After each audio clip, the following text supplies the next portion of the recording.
Shalom Bapak Ibu Saudara, kita teruskan renungan kita.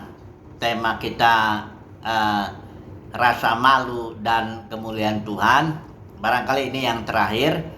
Kita sudah sampai kepada cerita bagaimana Adam dan Hawa itu diusir dari Taman Eden.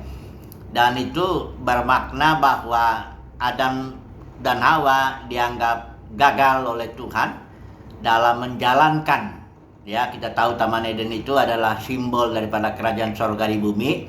Jadi Adam dan Hawa gagal dalam menjalankan atau memelihara kerajaan sorga di muka bumi, ya, karena tujuan Tuhan kan kita tahu supaya Adam dan Hawa menaklukkan segala sesuatu. Mereka beranak cucu, menaklukkan segala sesuatu, tapi mereka harus melakukan itu di dalam Taman Eden karena kerajaan sorga, kerajaan setan itu ya tidak mungkin dilawan secara pribadi. Nah, kita sudah lihat analoginya, ya, bahwa Adam dan Hawa yang diusir dari Taman Eden itu juga nanti kita di pengadilan Kristus kita juga akan dinilai, ya, karena kerajaan sorga saat ini bagi kita yang percaya ada dalam batin kita. Taman Eden itu ada dalam batin kita. Kita harus memelihara Taman Eden itu. Jagalah hatimu, katanya firman Tuhan bilang dengan segala kewaspadaan. Karena Taman Eden itu atau kerajaan sorga di muka bumi itu ada dalam hati kita. The kingdom of God is within you. Christ in you, the hope of glory. Jadi kita jagalah, ya, hari lepas hari kita bagaimana belajar kita memelihara Taman Eden dalam batin kita, ya, mengusahakan bagaimana supaya kerajaan sorga di muka bumi ini kita jalankan.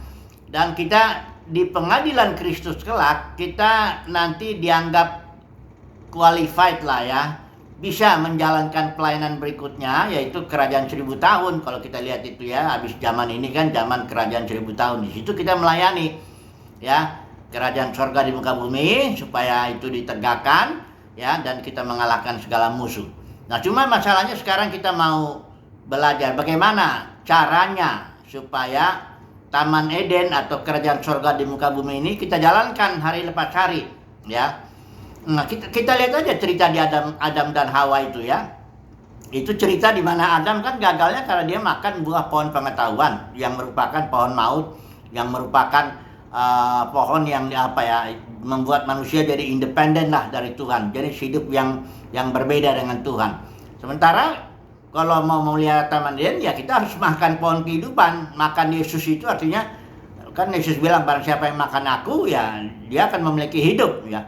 Jadi bagaimana cara memelihara Taman Eden dalam batin kita? Ya kita harus menjalani terus hari lepas hari kehidupan yang sesuai dengan pimpinan Kristus, itu aja, ya.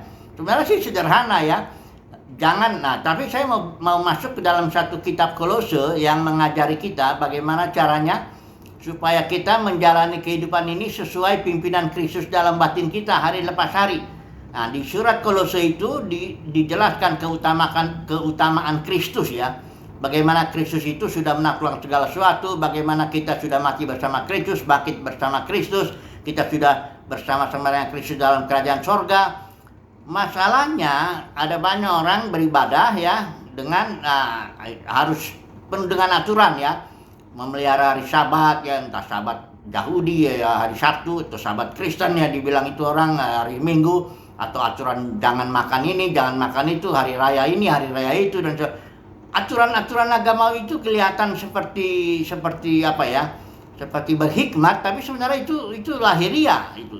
Semua penggenapannya adalah Kristus. Saudara baca Kolose 2 ayat 17, ya. Nah, kalau saudara atau kita punya karunia kepemimpinan, entah kita rasul, nabi, penginjil, pengajar, itu Kolose 2 ayat 19 fungsi kita cuma seperti urat-urat dan sendi dalam organisme, ya. Hanya untuk mengikat dan mempersatukan. Kita nggak boleh tarik murid kepada diri kita sendiri, ya, tarik uangnya lagi, ajaran persepuluhan, buat sulung, bangun gedung yang besar. Itu semua nggak pernah dilakukan para rasul. Para rasul itu semua berfungsi hanya memperlengkapi Efesus 4 itu orang-orang kudus untuk membangun, pada gilirannya orang-orang kudus membangun tubuh Kristus. Fungsinya rasul, nabi, mengajar itu semuanya hanya sebagai urat-urat dan sendi-sendi dalam organisme itu, mengikat dan mempersatukan. Barulah nanti semua anggota berpegang kepada kepala. Baca surah Kolose 2 ayat 19 itu. semua anggota berpegang kepada kepala. Dari situlah akhirnya pertumbuhan Elohim itu terjadi, pertumbuhan hayat, ya. Jadi tubuh itu nggak pecah. Tapi sekarang kan denominasi ini, kenapa sih adanya denominasi itu? Karena ada serangan serigala ganas. Kisah Rasul 20 itu. Para pemimpin agama Kristen itu narik murid kepada dirinya. Ya, narik murid kepada dirinya, narik uangnya lagi, ya, menganggap diri saya berotoritas, mencari kemuliaan manusia. Itu kelakuan itu kayak seperti kelakuan Adam itu. Dia telanjang, dia salah berdosa, dia telanjang, rasa malu, dia tutup itu dengan daun ponora, tutup dengan kemuliaan manusia. Ya, penyakit daripada manusia itu sebenarnya secara umum itu dia ingin menutupi ketelanjangannya akibat dosa itu, tapi dengan cara menutupi dengan kemuliaan manusiawi. Nah, ini yang penyakit dasar itu ya semuanya. Nah, semoga saudara dan saya mendapat kasih karunia lah ya, untuk kita tetap menjaga Kristus adalah kemuliaan kita, walaupun itu dalam batin, nggak dilihat orang.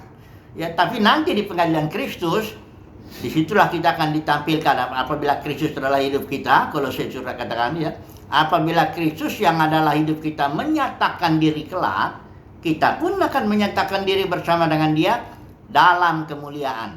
Jadi saudaraku, mari kita menjaga ya taman eden kita, hari lepas hari kita jalani aja ya. Biarlah kemuliaan kita itu dalam batin ya. Nggak apa-apa orang lain mau nilai kita gimana, kita melayani tubuh Kristus saja ya. Sesuai, kita hanya memperlengkapi. Jangan narik murid, jangan apalagi narik uangnya, itu haram sekali itu ya. Persepuluhan, buah sulung. Tapi dalam kekristenan udah dibenerin karena ajaran Jebel, Biliam, Nikolaus. Tapi nanti semua kita akan menghadap pengadilan Kristus. Semoga saudara dan saya mendapat kasih karunia lah untuk dinyatakan berhasil menjaga taman Eden dalam batin kita, berhasil memelihara kerajaan sorga di muka bumi ya dalam batin kita ya. Semoga demikian ya. Dan ya kita tetaplah jaga ya, kemuliaan kita adalah kemuliaan yang batin ya. Haleluya. Amin.